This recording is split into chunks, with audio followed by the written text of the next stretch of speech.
আসসালামু আলাইকুম। এটিএন বাংলা সংবাদে সবাইকে স্বাগত জানাচ্ছি মার্জিয়া মিরা। শুরুতেই বিআরবি কেবল সংবাদ শিরোনাম। সরকারি দলীয় সংসদ সদস্যদের সাথে বৈঠকে প্রধানমন্ত্রী। কাল শুরু হচ্ছে বাজেট অধিবেশন। জিডিপির 5 ভাগ স্বাস্থ্য খাতে বরাদ্দের সুপারিশ জনস্বাস্থ্য বিশেষজ্ঞদের। সীমান্তে পুশ ইনের চেষ্টা অব্যাহত রেখেছে ভারত। স্থানীয়দের সহায়তায় রুখে দিচ্ছে বিজিবি। প্রতিরোধের মুখে বেশিরভাগ মানুষকে ফিরিয়ে নিতে বাধ্য হচ্ছে বিএসএফ। ঢাকা শহরকে বাসযোগ্য মনে হয় না, মন্তব্য মির্জা ফখরুলের। বসবাসের উপযোগী করে গড়ে তোলার আহ্বান। দেশ পরিচালনায় বিএনপির কোনো অভিজ্ঞতা নেই, ক্ষোভ আসিফের। বিদ্যুতের দাম বাড়িয়েও সরকারকে ভর্তুকি দিতে হচ্ছে ৪১,০০০ কোটি টাকা, জানালেন তথ্যমন্ত্রী। মূল্য বৃদ্ধিতে বাজারে তেমন প্রভাব পড়বে না, দাবি তথ্য উপদেষ্টার। ৮ দিনে নবজাতক মৃত্যুর ঘটনায় 2 নার্স বরখাস্ত। ভুক্তভোগী পরিবারগুলোকে উপযুক্ত ক্ষতিপূরণ দেওয়ার আশ্বাস। রবিবারের মধ্যে হাসপাতালটিকে শোকজের জবাব চান স্বাস্থ্যমন্ত্রী। শুনছিলেন বিআরবি কেবল সংবাদ শিরোনাম, এবার বিস্তারিত। বাজেট অধিবেশন শুরুর আগে বিএনপি দলীয় সংসদ সদস্যদের নিয়ে বৈঠক করেছেন সংসদ নেতা প্রধানমন্ত্রী তারেক রহমান। বিকাল 3:30টায় সংসদ ভবনের সরকারি দলের সভাকক্ষে এই বৈঠক শুরু হয়।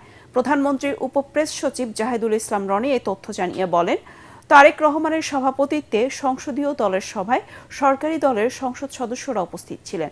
চিফ হুইপ নুরুল ইসলাম মুনির সঞ্চালনায় এতে স্বাগত বক্তব্য দেন স্থানীয় সরকার মন্ত্রী মির্জা ফখরুল ইসলাম আলমগীর। রবিবার বিকেলে ত্রয়োদশ জাতীয় সংসদের বাজেট অধিবেশন শুরু হবে। আগামী 11 জুন সংসদে 2026-27 অর্থ বছরের বাজেট উপস্থাপন করবেন অর্থমন্ত্রী আমির খসরু মাহমুদ চৌধুরী। ত্রয়োদশ সংসদের এটি দ্বিতীয় অধিবেশন। প্রথম অধিবেশন বসেছিল গেল 11 মার্চ।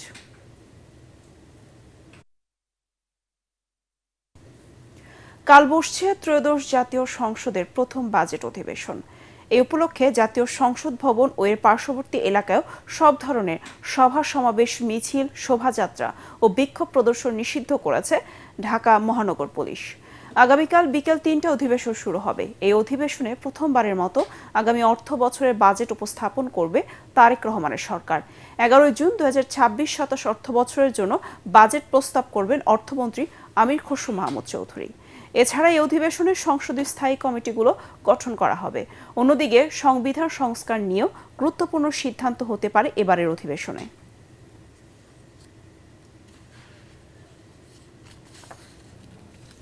মোট বাজেটের 15% বা জিডিপির 5 ভাগ স্বাস্থ্য খাতে বরাদ্দের সুপারিশ করেছেন স্বাস্থ্যমন্ত্রী বিশেষজ্ঞরা। গত বাজেটে এ মন্ত্রণালয়ের বরাদ্দ ছিল 5%-এর কম। স্বাস্থ্য খাতকে উপেক্ষার ফল কতটা ভয়াবহ হতে পারে তা একবার দেখা গেছে করোনাকালীন। তবে দ্বিতীয়বার হাম সংক্রমণে 6 শতাধিক শিশুর অনাকাঙ্ক্ষিত মৃত্যু। বিশেষজ্ঞরা বলছেন, শুধু বরাদ্দ দিয়ে বসে থাকলে হবে না, অর্থের সদ্ব্যবহারে কমিশন গঠনের পরামর্শ তাদের। মিজান শাহজাহানের রিপোর্ট। আগামী 11 জুন সংসদে প্রথমবারের মতো বাজেট পেশ করবেন অর্থমন্ত্রী আমির খসরু মাহমুদ চৌধুরী। তারেক রহমানের সরকারের প্রথম বাজেটে অন্যতম চ্যালেঞ্জিং খাত স্বাস্থ্য। এই মন্ত্রণালয়ের আওতায় স্বাস্থ্যসেবা, স্বাস্থ্যশিক্ষা ও পরিবার পরিকল্পনা বিভাগ। এর মধ্যে স্বাস্থ্যসেবা বিভাগের অধীনে থাকা প্রাথমিক স্বাস্থ্যসেবাকে তৃণমূল পর্যন্ত শক্তিশালী করার পরামর্শ জনস্বাস্থ্য বিশেষজ্ঞদের। স্বাধীন স্বাস্থ্য কমিশন, সেটাই বাজেটে থাকতে হবে। এই স্বাস্থ্য কমিশন এক্সিকিউটিভ কোনো ক্ষমতা প্রয়োগ করবে না, কিন্তু এগুলোকে তারা গাইড করতে পারবে, মনিটর করতে পারবে, সুপারভাইজ করতে পারবে। হাম শনাক্তের ব্যবস্থা প্রাথমিক স্বাস্থ্যসেবা কেন্দ্রে করি, কমিউনিটি আইসোলেশনের ব্যবস্থা যদি প্রাথমিক পর্যায়ে করি, সেকেন্ডারি পর্যায়ে করি, তাহলে শুধু হাম কেন, ডেঙ্গু সহ যে কোনো সংক্রামক ব্যাধি কিন্তু আমরা প্রাথমিক পর্যায়ে তাদেরকে শনাক্ত করে তাদেরকে সেবা দিতে পারি। বিশ্ব স্বাস্থ্য সংস্থার নির্দেশনা অনুযায়ী বাজেটে মোট বরাদ্দের 15% স্বাস্থ্য খাতে রাখা উচিত। এবার এতটা রাখা না গেলেও গতবারের তুলনায় বাড়ানোর পক্ষে বিশেষজ্ঞরা। তারা বলছেন, বিশাল অবকাঠামোর হাসপাতাল, আইসিইউ নির্মাণের চেয়ে জরুরি যাতে রোগীকে লাইফ সাপোর্টে নিতে না হয়, সেজন্য প্রাথমিক স্বাস্থ্যসেবাকে ঢেলে সাজানো। আউটডোর সার্ভিস শুধুমাত্র প্রাথমিক স্বাস্থ্যসেবা নয়, এখানে মা ও শিশুকে রেগুলার মনিটরিং করতে হয়, তাদের স্বাস্থ্য দেখতে হয়, সংক্রামক ব্যাধিতে বাড়ি বাড়ি গিয়ে কাজ করতে হয়। ঢাকা শহরে কোনো বাড়ি বাড়ি সার্ভিস নাই, গ্রামাঞ্চলে আছে। জিডিপির 5% এই বাজেটে সম্ভব না হলেও অন্তত 2 বা 2.5% তারা করতে পারে। এখন তো 1-এরও নিচে বা কখনো কখনো 1-এর সামান্য উপরে ওঠে। এবং এই বর্ধিত টাকাটা পুরোটাই আমাদের প্রাথমিক স্বাস্থ্যসেবা কেন্দ্রকে পরিপূর্ণভাবে সাজিয়ে করতে হবে। স্বাস্থ্য শিক্ষা খাতে দেশের সুনাম রয়েছে। কাশ্মীর সহ অনেক বিদেশি শিক্ষার্থী বাংলাদেশের মেডিকেল কলেজগুলোতে পড়ছে। তবে এখানকার মূল সমস্যা, দুর্গম অঞ্চলে হাসপাতালে ডাক্তাররা থাকতে চান না। ডাকসুর সাবেক এজিএস বলেন, জোর বা আবেগ নয়, পরিবেশ তৈরি করা গেলে ডাক্তাররা উপজেলা স্বাস্থ্য কমপ্লেক্সে যাবেন। সেক্ষেত্রে বাজেটে তাদের জন্য বিশেষ বরাদ্দ থাকতে পারে। দুর্গম এলাকায় চিকিৎসক থাকে, তাকে ঝুঁকি ভাতা তারা দিতে পারবে। তৃণমূলের সব হাসপাতালে ল্যাব স্থাপন সম্ভব নয়, তবে নমুনা নেওয়ার ব্যবস্থা থাকলে তা জেলা সদর হাসপাতাল বা পার্শ্ববর্তী মেডিকেল কলেজ হাসপাতালে পাঠিয়ে অনলাইনে রিপোর্ট সংগ্রহ করা যেতে পারে। জনস্বাস্থ্য বিশেষজ্ঞরা বলছেন, জাতীয় সংসদ একটি কমিশন গঠন করতে পারে, যারা অনুসন্ধান করে বের করবে আমাদের দেশের এত রোগী কেন ভারতের চেন্নাই, বেঙ্গালুরু কিংবা থাইল্যান্ডের ব্যাংকক বা সিঙ্গাপুর যায়। যদিও ভারত থেকে চিকিৎসা নিয়ে আসা কয়েকজনের সঙ্গে কথা বলে আমরা জানতে পেরেছি, তারা বলছেন বাংলাদেশে যদি কম খরচে আন্তর্জাতিক মানের চিকিৎসা নিশ্চিত করা যায়, পাশাপাশি ডাক্তার ও নার্সের ভালো ব্যবহার নিশ্চিত করা যায়, তাহলে দেশের টাকা দেশেই থাকবে। মিজান শাহজাহান, এটিএন বাংলা, ঢাকা। স্থানীয় পরিবেশের সাথে সামঞ্জস্য রেখে বৃক্ষরোপণের পরামর্শ দিয়েছেন প্রধানমন্ত্রী তারেক রহমান। রাজধানী তেজগাঁওয়ে প্রধানমন্ত্রীর কার্যালয়ে বৃক্ষরোপণ সংক্রান্ত সভায় কর্মকর্তাদের তিনি পরামর্শ দেন। এ সময় প্রধানমন্ত্রী বলেন, দেশের সব অঞ্চলের মাটির বৈশিষ্ট্য এক নয়। যে এলাকায় যে ধরনের মাটি ও পরিবেশ রয়েছে সে অনুযায়ী গাছ লাগাতে হবে। তারেক রহমান বলেন, জলবায়ু পরিবর্তনের প্রভাব দিন দিন আরও স্পষ্ট হয়ে উঠছে। প্রকৃতির নানা বিরূপ আচরণের কথা উল্লেখ করে সরকার প্রধান বলেন, এর পেছনে বনাঞ্চল ও গাছপালা কমে যাওয়া একটি গুরুত্বপূর্ণ কারণ। ভবিষ্যৎ প্রজন্মের জন্য নিরাপদ পৃথিবী গড়ে তুলতে বৃক্ষরোপণকে অগ্রাধিকার দিয়ে আগামী 5 বছর সারা দেশে 25 কোটি গাছ লাগাবে সরকার। বৈঠকে বন, পরিবেশ ও জলবায়ু পরিবর্তন মন্ত্রী আব্দুল আওয়াল মিন্টু, প্রধানমন্ত্রীর মুখ্য সচিব ABM আব্দুস সাত্তার উপস্থিত ছিলেন।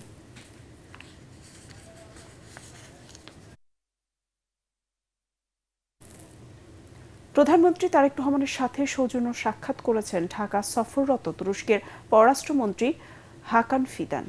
রাজধানী তেজগাঁওয়ে প্রধানমন্ত্রীর কার্যালয়ে এই সাক্ষাৎ অনুষ্ঠিত হয়। এ সময় প্রধানমন্ত্রী বাংলাদেশের জনগণ ও সরকারের প্রতি সমর্থন অব্যাহত রাখায় তুরস্কের পররাষ্ট্রমন্ত্রীকে ধন্যবাদ জানান। পররাষ্ট্রমন্ত্রী ডক্টর খলিলুর রহমান, প্রতিমন্ত্রী শামা ওবায়দ ও প্রধানমন্ত্রীর পররাষ্ট্র উপদেষ্টা হুমায়ুন কবির এসব উপস্থিত ছিলেন। বৈঠকে ঢাকা আঙ্কারার মধ্যে রাজনৈতিক ও প্রতিরক্ষা খাতে সম্পর্ক উন্নয়নের লক্ষ্যে দুই দেশের প্রতিরক্ষা ও পররাষ্ট্রমন্ত্রী পর্যায়ে যৌথ কমিটি গঠনের সিদ্ধান্ত হয়। দুই দেশের কৌশলগত সম্পর্ক এগিয়ে নেওয়ার বিশেষ বার্তা নিয়ে 3 দিনের সফরে বৃহস্পতিবার রাতে ঢাকায় আসেন প্রেসিডেন্ট এরদোয়ানের ঘনিষ্ঠ হাকান ফিদান।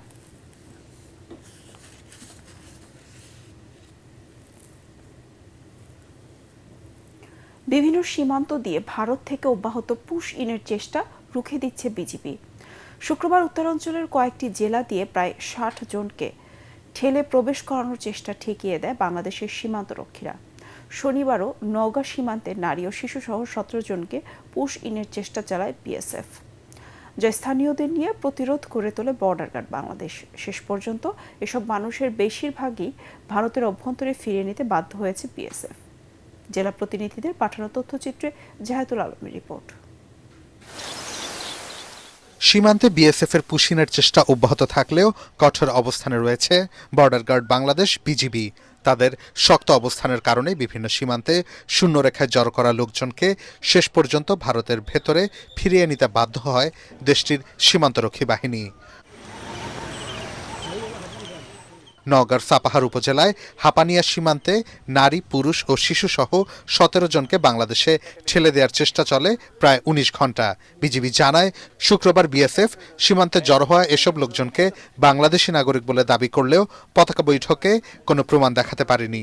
পরে রাত 1টার দিকে বিএসএফ ভারতের ভেতরে তাদের ফিরিয়ে নিয়ে যায়। চাঁপাইনবাবগঞ্জের গোমস্তাপুর উপজেলার বঙ্গাবাড়ি সীমান্তেও দুদিন ধরে শূন্যরেখার কাছাকাছি অবস্থান করা 28 জনকে ভারতের ভেতরে ফিরিয়ে নেওয়া হয়েছে। গত বুধবার গভীর রাতে তাদের বাংলাদেশে পুশিনের চেষ্টা করে বিএসএফ। পরে কোম্পানি ও ব্যাটালিয়ন কমান্ডার পর্যায়ে একাধিক বৈঠকের পর তাদের ফিরিয়ে নেওয়া হয়। লালমনিরহাটের পাটগ্রাম, হাতিবান্ধা ও আদিতমারি সীমান্তে জড়ো করা ৩৩ জনকেও সরিয়ে নিয়েছে ভারতীয় সীমান্তরক্ষীরা। শুক্রবার রাতে সীমান্তের লাইট পোস্টের আলো নিভিয়ে তাদের নিজ দেশের ভেতরে নিয়ে যাওয়া হয়। বিজিবির কঠোর নজরদারি, টহল জোরদার এবং স্থানীয় বাসিন্দাদের সহযোগিতায় পুশিনের চেষ্টা ব্যর্থ হয়। এদিকে মেহেরপুরের তেঁতুলবাড়িয়া সীমান্তে নতুন করে ৬ জনকে বাংলাদেশে ঠেলে দেওয়ার চেষ্টা করেছে বিএসএফ। বিজিবি ও স্থানীয় গ্রামবাসীর প্রতিরোধে সে চেষ্টাও ব্যর্থ হয়। ওই ৬ জন বর্তমানে কাঁটাতারের বেড়ার পাশে অবস্থান করছেন। অবৈধ অনুপ্রবেশ কোনো প্রকার গ্রহণযোগ্য নয়। অবৈধ অনুপ্রবেশকারী কঠোর হস্তে দমন করা হবে। ওদিকে দিনাজপুর, শেরপুর, ঠাকুরগাঁও সহ অন্যান্য সীমান্ত দিয়েও বিএসএফ এর পুশিনের চেষ্টা রুখে দিয়েছে বিজিবি। তার কাটার বাইরে জাহিদুল আলম, এটিএন বাংলা, ঢাকা। ঢাকা শহরকে এখন আর বাসযোগ্য মনে হয় না বলে মন্তব্য করেছেন স্থানীয় সরকার মন্ত্রী মির্জা ফখরুল ইসলাম আলমগীর। বলেন, পরিবেশ ও পানির দূষণ সহ নানা ক্ষেত্রে ঢাকাকে ধ্বংসের দ্বারপ্রান্তে নিয়ে যাওয়া হয়েছে। রাজধানীর একটি হোটেলে সামাজিক আন্দোলন দক্ষিণের জানালার উদ্বোধন অনুষ্ঠানে তিনি কথা বলেন। ঢাকার আশেপাশের নদী দূষণের কথা উল্লেখ করে মন্ত্রী বলেন, ভূগর্ভস্থ পানির অতিরিক্ত ব্যবহারের ফলে রাজধানী এখন ভূমিকম্পের ভয়াবহ ঝুঁকির মুখে। সম্মিলিত পরিকল্পনা, সবার সহযোগিতায় ঢাকাকে বাসযোগ্য করে গড়ে তোলার আহ্বান জানান মির্জা ফখরুল ইসলাম আলমগীর। ঢাকা মহানগর এটা বাসযোগ্য মনে হয় না। অক্সিজেনটা যেটা আসে সেটা পলিউটেড। আপনার একটা হাসপাতালে যাবেন, সেখানে একেবারে হাসপাতালের মধ্যে যদি পাবলিক হসপিটাল হয় সেখানে ঢোকাই যাবে না। প্রত্যেকটি প্রতিষ্ঠান এখানে আপনার ধ্বংসের দিকে চলে যাচ্ছে। ঢাকা শহরের পানি খুব ভয়াবহ, একটা বিরাট অংশ সেটা আপনার সেবনযোগ্য নয়। আরেকটা হচ্ছে যে পানির যে ভূতল যে আপনার টিউবওয়েলগুলো কাজে না 1000 মিটার নিচে চলে গেছে, যেটার জন্য ঢাকার জন্য একটা ভয়াবহ বিপদ নিয়ে আসছে। যে কোনোদিন যদি আপনার কোনো দুর্ঘটনা ঘটে, অর্থাৎ ভূমিকম্প কিছু হয়, ঢাকা শহর তলিয়ে যাবে। তো তাহলে আমাদেরকে সেই ব্যবস্থাগুলো তো করতে হবে ঢাকা শহরে। আমাদের নদীগুলোকে তো বিশুদ্ধ করার চেষ্টা করতে হবে। দেশ পরিচালনায় বিএনপির কোনো অভিজ্ঞতা নেই বলে মন্তব্য করেছেন জাতীয় নাগরিক পার্টির মুখপাত্র আসিফ মাহমুদ সজীব ভুঁইয়া। দুপুরে কুমিল্লায় এনসিপির ঈদ পুনর্মিলনী ও দলে যোগদান অনুষ্ঠানে প্রধান অতিথির বক্তব্যে তিনি কথা বলেন। গ্যাস, তেল ও বিদ্যুতের দাম বাড়ানোয় সাধারণ মানুষ অস্বস্তিতে আছে বলেও জানান তিনি। দেশের মানুষের পক্ষে কথা বলার জন্য বিরোধী দলের ভূমিকায় একমাত্র এনসিপি আছে বলেও দাবি করেন আসিফ মাহমুদ। দেশে নির্বাচিত সরকার আসলো, কিন্তু আমরা এই কোনো কিছুরই পরিবর্তন না, বরং আরও সবকিছু বাড়তে দেখছি। আমরা দেখছি মব জাস্টিস বেড়ে গেছে। আমরা দেখছি মাত্র এই মাসেই ধর্ষণের শিকার হয়েছেন 84 জন, এর মধ্যে 6 জন শিশুকে ধর্ষণের পরে হত্যা করা হয়েছে। তো বিএনপির এই যে অ্যাডমিনিস্ট্রেশন পরিচালনায় ব্যর্থতা এবং গণভ্যুত্থানের আকাঙ্ক্ষা বাস্তবায়নের ব্যর্থতা, এই সব কিছু মিলিয়ে বিএনপি ইতিমধ্যে অজনপ্রিয় একটি সরকারে পরিণত হয়েছে। বিদ্যুতের দাম বাড়ালেও সরকারকে এখনও 41,000 কোটি টাকা ভর্তুকি দিতে হচ্ছে বলে জানিয়েছেন তথ্যমন্ত্রী জহিরুদ্দিন স্বপন। সচিবালয়ে বিদ্যুৎ ও জ্বালানির মূল্য বৃদ্ধি নিয়ে সংবাদ সম্মেলনে কথা জানান তিনি। আওয়ামী লীগ সরকারের দুর্নীতি অর্থ পাচারের বোঝা বর্তমান সরকারকে বইতে হচ্ছে বলেও জানান তথ্যমন্ত্রী। এ সময় তথ্য উপদেষ্টা ডাক্তার জাহেদুর রহমান বলেন, বিদ্যুৎ ও জ্বালানির দাম বাড়লেও জনজীবনে বিরূপ প্রভাব পড়বে না। বিস্তারিত জানাচ্ছেন ইয়াসিন রানা। সচিবালয়ে বিদ্যুৎ ও জ্বালানির মূল্য বৃদ্ধি নিয়ে সরকারের বক্তব্য তুলে ধরতে জরুরি সংবাদ সম্মেলন করে তথ্য মন্ত্রণালয়। এ সময় জ্বালানি ও বিদ্যুতের মূল্য বৃদ্ধির পক্ষে নানা যুক্তি তুলে ধরেন তথ্যমন্ত্রী ও প্রধানমন্ত্রীর তথ্য উপদেষ্টা। আগামীতে আমদানি নির্ভর জ্বালানি নীতি থেকে সরকার সরে আসতে চায় বলেও জানানো হয়। গ্যাস উত্তোলনের জন্য অলরেডি কাজ শুরু করেছি, আমাদের অনশোর যা আছে সেটা করব। একটা কথা মনে রাখতে হবে, পৃথিবীর জ্বালানি আমরা যদি নিজের উপরে মোরলেস ডিপেন্ডেন্ট হয়ে পড়তে না পারি, যদি না পারি সেটা করতে, আমাদের জ্বালানি নিরাপত্তায় ঝুঁকি আছে। বিদ্যুৎ ও জ্বালানি খাতে আওয়ামী লীগ সরকারের দুর্নীতি ও ভুল নীতির বোঝা বিএনপি সরকারকে টানতে হচ্ছে বলে জানান তথ্যমন্ত্রী। 41,000 কোটি টাকার যে ভর্তুকি আমাদেরকে এখনো দিতে হচ্ছে, আমরা যদি আবার অপরদিকে খেলাফি ঋণের দিকে তাকাই, অথবা আমরা যদি আমাদের এখান থেকে মানি লন্ডারিংয়ের পরিমাণের দিকে তাকাই, আমরা যদি এখানে আমাদের ইনফর্মাল ইকোনমির সাইজের দিকে তাকাই, তাহলে কিন্তু এই 41,000 কোটি টাকা কিন্তু কিছুই না। এবং এই অপরাধগুলি করে এই পরিমাণ কালো টাকার মালিক যারা হয়েছেন দেশে এবং বিদেশে পাঠিয়েছেন, সেই অপরাধের বোঝাই কিন্তু বহন করতে হচ্ছে এই এখনকার ব্যবস্থাপনার যে সংকটের মধ্যে বর্তমান সরকার আছে। তথ্য উপদেষ্টা আশা করেন বিদ্যুতের দাম বাড়লেও সাধারণ মানুষের ওপর এর নেতিবাচক প্রভাব পড়বে না। বাংলাদেশের 65% গ্রাহক বিদ্যুতের বেশি যে মূল্য আছে সেটা তারা দেবেন না। আমরা এই কারণে বলতে পারি যে সবচেয়ে ভালনারেবল যে মানুষগুলো আছে তাদের পাশে সরকার দাঁড়িয়েছে, এবং সরকার, আবারও এই কথাটা স্মরণ করিয়ে রাখি, বিইআরসি সব ক্ষেত্রে বিদ্যুতের মূল্য বাড়িয়েছিল, কিন্তু সরকার অ্যাপিল করে এই বিদ্যুতের মূল্য আগের জায়গায় রেখে দিয়েছে এই দুটো শ্রেণীর জন্য। সাধারণ মানুষের কথা মাথায় রেখেই 0 থেকে 75 ইউনিট পর্যন্ত গ্রাহকের বিদ্যুতের দাম বাড়ানো হয়নি বলে জানানো হয় সংবাদ সম্মেলনে। ইয়াসিন রানা, এটিএন বাংলা, ঢাকা। 6 শিশু মৃত্যুর ঘটনায় আদ্দিন হাসপাতালকে দেওয়া শোকজের জবাব না পেলে আইন অনুযায়ী ব্যবস্থা নেওয়া হবে বলে জানিয়েছেন স্বাস্থ্যমন্ত্রী সরদার মোহাম্মদ সাখাওয়াত হোসেন। এদিকে দেশের প্রান্তিক জনগোষ্ঠীর জন্য গ্রাম থেকে উপজেলার হাসপাতালে রোগী পৌঁছে দিতে দেশে বিদ্যুৎ চালিত অ্যাম্বুলেন্স তৈরির প্রকল্প হাতে নিয়েছে সরকার। আর বাসাবাড়ি বা প্রতিষ্ঠানে এডিসের লার্ভা পেলে জরিমানা করতে মাঠে নেমেছে মোবাইল টিম। তহিদুর রহমান তহির প্রতিবেদন। শিশুর মৃত্যুর ঘটনায় গেল বৃহস্পতিবার আদ্দিন মেডিকেল কলেজ ও হাসপাতালকে কারণ দর্শানোর নোটিশ দেয় স্বাস্থ্য অধিদপ্তর। কেন তাদের লাইসেন্স বাতিল করা হবে না এই বিষয়ে জবাব না দিলে হাসপাতালটির বিরুদ্ধে ব্যবস্থা নেওয়ার কথা জানান স্বাস্থ্যমন্ত্রী সরদার মোহাম্মদ সাখাওয়াত হোসেন। গতকাল বিকালে তাদের অফিসে আমরা নোটিশটা নিয়েছি এবং তাদের হাতেও নোটিশ পৌঁছিয়েছি। আগামীকাল রবিবার বিকালের মধ্যে এরা উত্তর দিতে হবে কেন তাদের লাইসেন্স বাতিল করা হবে না। আমরা যদি সেই উত্তরে তাদের সন্তুষ্টজনক না হই, আমরা আইনানুগভাবে যতটুকুন পর্যন্ত যাওয়া দরকার আমরা ততটুকুন পর্যন্ত শাস্তির বিধান জনস্বার্থে, মানুষের জীবনের স্বার্থে আমরা নিশ্চিত করব ইনশাল্লাহ। 100% কনসার্ন আমাদের মাননীয় প্রধানমন্ত্রী। আমাদের কাছে উনি জানতে চেয়েছেন নোটিশ কখন শেষ হবে, টাইম আমি বলছি আগামীকাল শেষ হবে, এটুকু বলেই ক্ষান্ত হয়েছে। দুপুরে নিজ বাসায় সাংবাদিকদের সাথে আলাপকালে মন্ত্রী বলেন, আদ্দিন হাসপাতালের সার্বিক পরিস্থিতি নিয়ে প্রধানমন্ত্রী অবগত রয়েছেন। এ সময় স্বাস্থ্যসেবা উন্নত করতে দেশেই বিদ্যুৎ চালিত অ্যাম্বুলেন্স তৈরির প্রকল্প হাতে নেওয়া হয়েছে বলে জানান স্বাস্থ্যমন্ত্রী। মাননীয় প্রধানমন্ত্রীর সাথে সকাল 11টায় আমাদের একটি মিটিং হয়েছে আমাদের ইঞ্জিনিয়ারিং ইউনিভার্সিটির সাথে। আমরা 2 টাইপস অফ অ্যাম্বুলেন্স ব্যবহার করব। একটা অ্যাম্বুলেন্স আমরা ব্যবহার করব গ্রামের ভিতর থেকে, ধরেন একটা মায়ের এখন প্রসব ব্যথা উঠেছে, তাকে কিভাবে আনা যাবে তাড়াতাড়ি, যাতে আমাদের অ্যাম্বুলেন্স নাম্বার দেওয়া থাকবে, পুল থেকে ফোন করবে, সাথে সাথে অ্যাম্বুলেন্স গ্রামের ভিতর থেকে মহিলাকে উপজেলা লেভেলে নিয়ে আসবে। গ্রামের রিমোট কর্নার থেকে মায়েদেরকে বা সিরিয়াস একটা মুমূর্ষু রোগীকে উপজেলা কমপ্লেক্সে আনার জন্য এক ধরনের একটা অ্যাম্বুলেন্স হবে 4 চাকা এবং electric vehicle, not any diesel or petrol vehicle. এদিকে রাজধানীতে ডেঙ্গু প্রতিরোধে 3 মাসের বিশেষ অভিযান কর্মসূচির উদ্বোধন করেন স্বাস্থ্যমন্ত্রী। বলেন, ডেঙ্গু প্রতিরোধে বাসাবাড়ি বা প্রতিষ্ঠানে এডিসের লার্ভা পেলেই করা হবে জরিমানা। এ ব্যাপারে মাঠে নেমেছে মোবাইল টিম। প্রত্যেকে নিজ নিজ বাড়ি নিজ দায়িত্বে পরিষ্কার রাখতে হবে।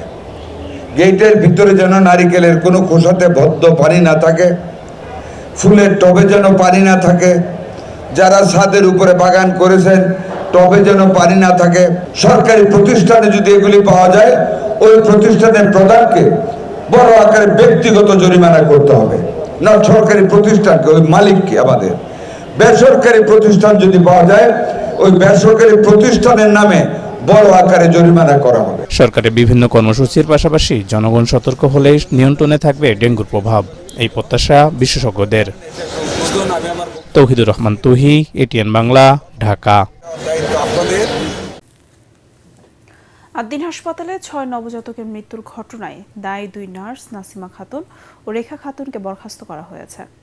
ভুক্তভোগী পরিবারের উপযুক্ত সদস্যদের চাকরির ব্যবস্থা এবং সম্মানজনক ক্ষতিপূরণ দেওয়ার আশ্বাস দিয়েছেন হাসপাতাল কর্তৃপক্ষ।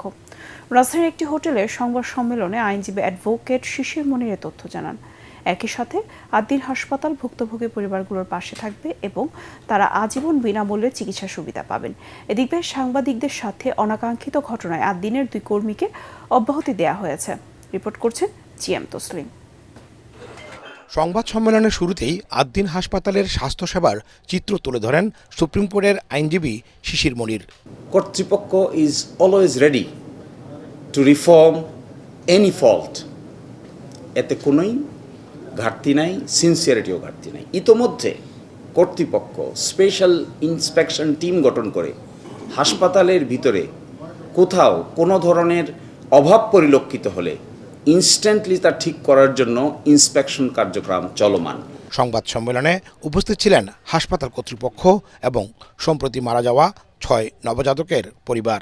আপনি একটা জিনিসকে পানিশমেন্ট দিবেন accordings with law, then punishment দেন, কিন্তু অ্যাট দ্য সেম টাইম আপনাকে এটাও খেয়াল রাখতে হবে একটা পানিশমেন্ট ইম্পোজ করতে গিয়ে you should not lakh lakh লোকের ক্ষতি করাটাও ঠিক হবে না।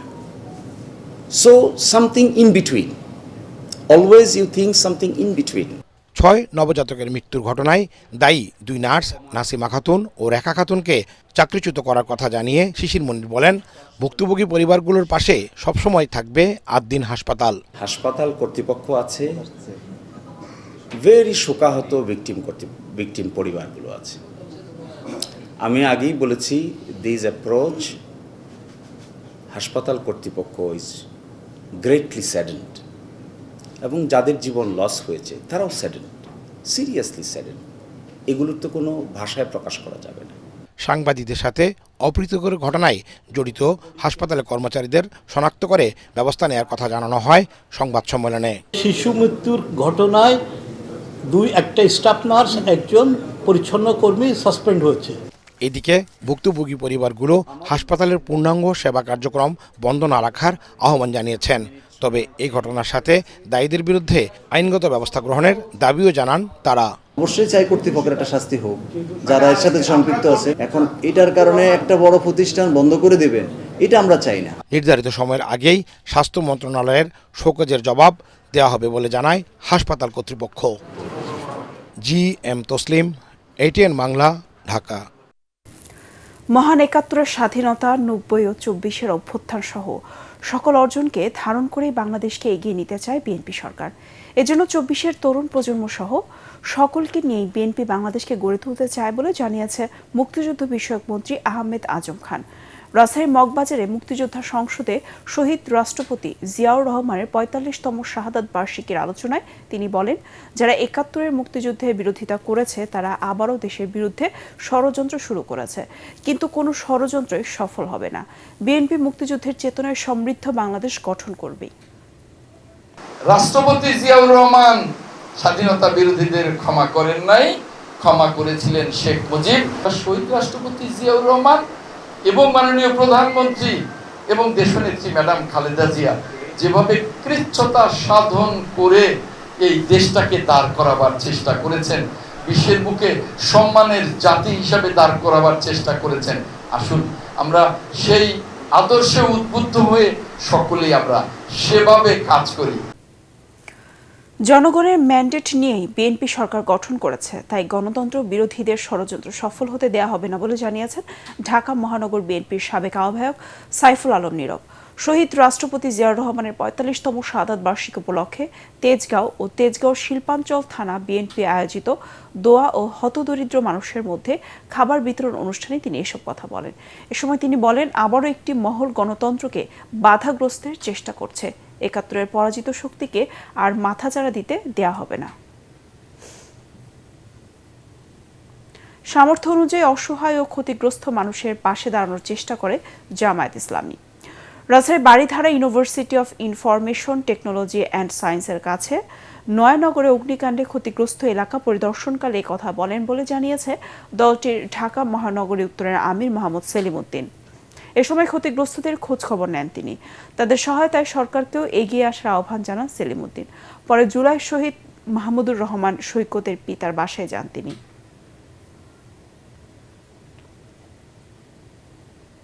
এবার আন্তর্জাতিক সংবাদ।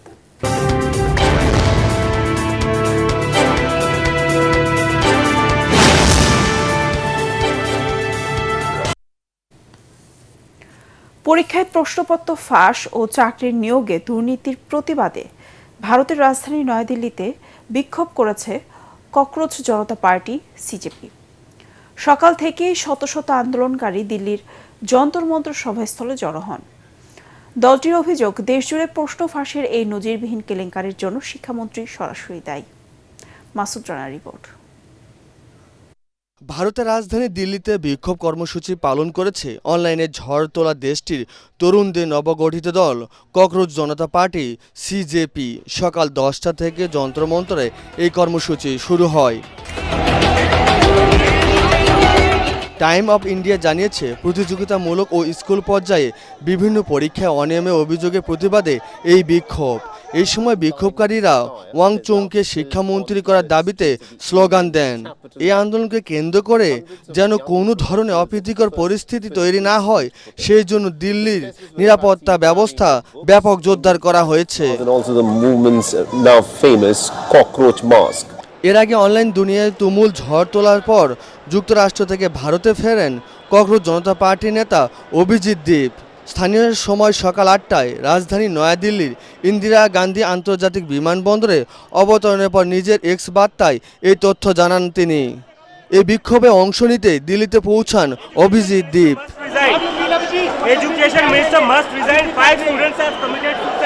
মাসুদ রানা, এটিএন বাংলা। বিশ্ব পরিবেশ দিবস উপলক্ষে ঢাকা ওয়াইডব্লিউসির এবং ওয়াইডব্লিউসিএ উচ্চ মাধ্যমিক বালিকা বিদ্যালয়ের ইকো ওয়ারিয়র্স ক্লাবের যৌথ উদ্যোগে বিভিন্ন কর্মসূচি পালিত হয়েছে। অনুষ্ঠানের মূল প্রতিপাদ্য ছিল জলবায়ু সংকট মোকাবেলায় সমাধান ও স্থিতিস্থাপকতা। আয়োজনে ছিল প্যানেল ডিসকাশন ও সাংস্কৃতিক অনুষ্ঠান। অনুষ্ঠানের প্রধান অতিথি ছিলেন বাংলাদেশ পরিবেশ আন্দোলন বাপার লেখক ও গবেষক গওহার নাইম ওয়ারা। আর উপস্থিত ছিলেন বাংলাদেশ ওয়াইডব্লিউসির জাতীয় সাধারণ সম্পাদক হেলেন মনীষা সরকার, ঢাকা ওয়াইডব্লিউসি এর সাধারণ সম্পাদক সিলভিয়া শান্তশ্রী মজুমদার ও ওয়াইডব্লিউসি এর উচ্চ মাধ্যমিক বালিকা বিদ্যালয়ের অধ্যক্ষ ফ্লোরেন্স গোমেজ। এছাড়া এতে ঢাকা ওয়াইডব্লিউসিএ বিভিন্ন সমমনা সংস্থার প্রতিনিধি, ওয়াইডব্লিউসিএ উচ্চ মাধ্যমিক বালিকা বিদ্যালয়ের শিক্ষক ও শিক্ষার্থীরা অংশ নেন। ঢাকার বনানীতে ক্যান্সার আক্রান্ত শিশু ও বিশেষ চাহিদা সম্পন্ন শিশুদের নিয়ে ঈদ আনন্দ অনুষ্ঠিত হয়েছে। অবাক বাংলাদেশ ও ঝলক ফাউন্ডেশনের যৌথ উদ্যোগে এই অনুষ্ঠানটি বনানীর বিন ফুড রেস্টুরেন্টে অনুষ্ঠিত হয়। এতে প্রধান অতিথি ছিলেন ট্রান্সপারেন্সি ইন্টারন্যাশনাল বাংলাদেশ টিআইবির চেয়ারপারসন মনসুর আহমেদ চৌধুরী। এছাড়া বিশেষ অতিথি হিসেবে বিভিন্ন সামাজিক ও গণমাধ্যম ব্যক্তিত্ব অংশগ্রহণ করেন। সভাপতিত্ব করেন অবাক বাংলাদেশ ও ঝলক ফাউন্ডেশনের সভাপতি ডক্টর জাহিদ আহমেদ চৌধুরী এবং আয়োজনে ছিলেন অবাক বাংলাদেশ ব্যবস্থাপনা পরিচালক সোহেল রানা।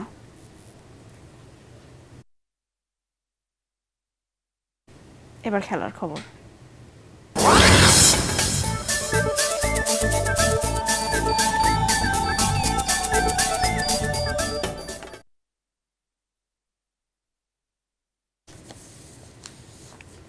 আগামীকাল হবে বাংলাদেশ ক্রিকেট বোর্ড বিসিবির কার্যনির্বাহী পরিষদের নির্বাচন। 25টি পরিচালক পদের মধ্যে ভোট হবে 15টিতে, কারণ 8 পরিচালক আগেই বিনা প্রতিদ্বন্দ্বিতায় নির্বাচিত হয়েছেন। এছাড়া 2 জন পরিচালক সরাসরি মনোনয়ন করবে জাতীয় ক্রীড়া পরিষদ এনএসসি। ক্যাটাগরি 3 থেকে এরই মধ্যে পরিচালক নির্বাচিত হয়েছেন সিরাজউদ্দিন আহমেদ আলমগীর। ভোটের লড়াই হবে ক্যাটাগরি 1 ও 2-এ। ক্যাটাগরি 1 এর ভোট হবে খুলনা ও বরিশাল বিভাগে, আর সবচেয়ে জমজমাট লড়াই হবে ক্যাটাগরি 2-এ। এই ক্যাটাগরিতে 12 পদের জন্য লড়াই তামিম ইকবাল সহ লড়ছেন 16 প্রার্থী।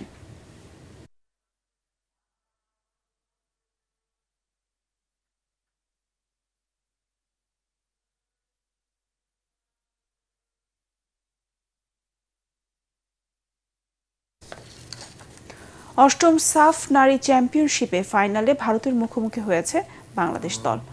ভারতের গোয়ার 2টি পরিবর্তন নিয়ে ফাইনাল খেলতে নামে বাংলাদেশ। নেপালের বিপক্ষে সেমিফাইনালে একাদশ থেকে উমেলা মার্মা আর সুরভি আকুন্দ প্রীতিকে বাদ দেন পিটার বাটলার। তাদের পরিবর্তে শুরুর একাদশের সুযোগ পেয়েছে তুহুরা খাতুন এবং শামসুন নাহার জুনিয়র।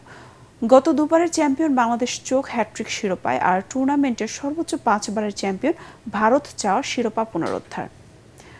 শেষ খবর পাওয়া পর্যন্ত ভারত এগিয়ে আছে 1-0 গোলে।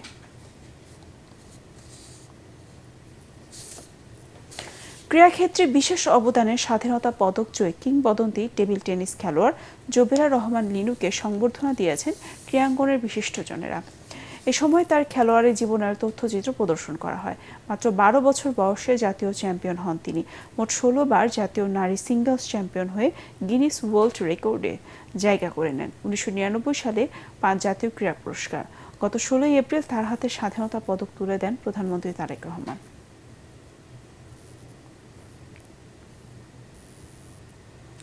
শেষ করার আগে বিআরবি কেবল সংবাদ শিরোনাম আরেকবার। সরকারি দলীয় সংসদ সদস্যদের সাথে বৈঠকে প্রধানমন্ত্রী। কাল শুরু হচ্ছে বাজেট অধিবেশন। জিডিপির ৫ স্বাস্থ্য খাতে বরাদ্দের সুপারিশ জনস্বাস্থ্য বিশেষজ্ঞদের। সীমান্তে পুশ ইনের চেষ্টা অব্যাহত রেখেছে ভারত। স্থানীয়দের সহায়তায় রুখে দিচ্ছে বিজেপি। প্রতিরোধের মুখে বেশিরভাগ মানুষকে ফিরিয়ে নিতে বাধ্য হচ্ছে বিএসএফ। ঢাকা শহরকে বাসযোগ্য মনে হয় না মন্তব্য মির্জা ফখরুলের। বসবাসের উপযোগী করে গড়ে তোলার আহ্বান। দেশ পরিচালনায় বিএনপির কোনো অভিজ্ঞতা নেই, ক্ষোভ আসিফের। বিদ্যুতের দাম বাড়িয়েও সরকারকে ভর্তুকি দিতে হচ্ছে ৪১,০০০ কোটি টাকা, জানালেন তথ্যমন্ত্রী। মূল্য বৃদ্ধিতে বাজারে তেমন প্রভাব পড়বে না, দাবি তথ্য উপদেষ্টা। ৮ দিনে নবজাতক মৃত্যুর ঘটনায় ২ নার্স বরখাস্ত। ভুক্তভোগী পরিবারগুলোকে উপযুক্ত ক্ষতিপূরণ দেওয়ার আশ্বাস। রবিবারের মধ্যে হাসপাতালটিকে শোকজের জবাব চান স্বাস্থ্যমন্ত্রী। পরবর্তী সংবাদ দেখার আমন্ত্রণ জানিয়ে এখনকার মতো শেষ করছি। এটিএন বাংলা সংবাদ ইউটিউবে দেখতে ব্রাউজ করুন youtube/ATN বাংলা নিউজ। ধন্যবাদ সবাইকে।